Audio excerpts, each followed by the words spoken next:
Oy.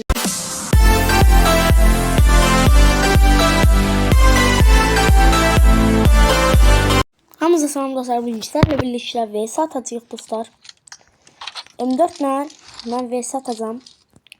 Bu qardaşımız mənə istek atıp ki vs ataq. Ne yapayım? Oyun Kralı 87 kanalıma like atıp abone olmayı unutmayın.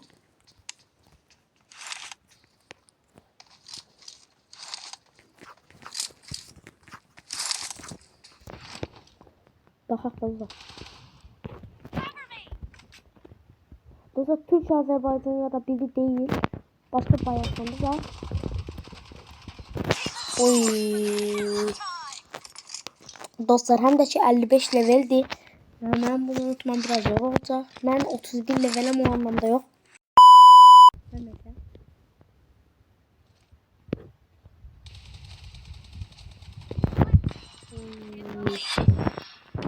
Bırakır, kakaş bırakır. Yok. Kakaş bırakır yoksa bırakır.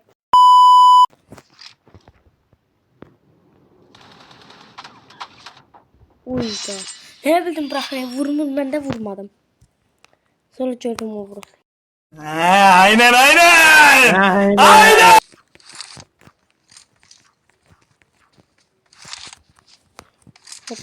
Uydu.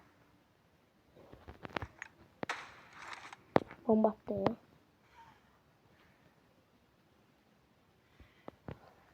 Oh. Yine. Uy. O neydi ha? Kakaş bırakmır.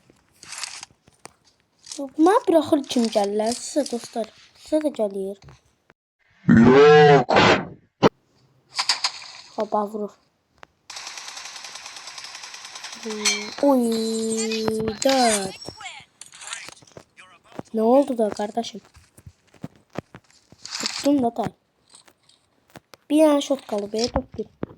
Bu da kartım yok idi. Bak bir fakirəm. Arkanı zaten gelebilir. Ha dostlar. Of of of of. Oy da dostlar. Geçeydi. Hey neyse sağ olun dostlar. Sizi öpürəm. Bugün böyle VS'miz oldu. 5-1 kurtardı. Sağ olun.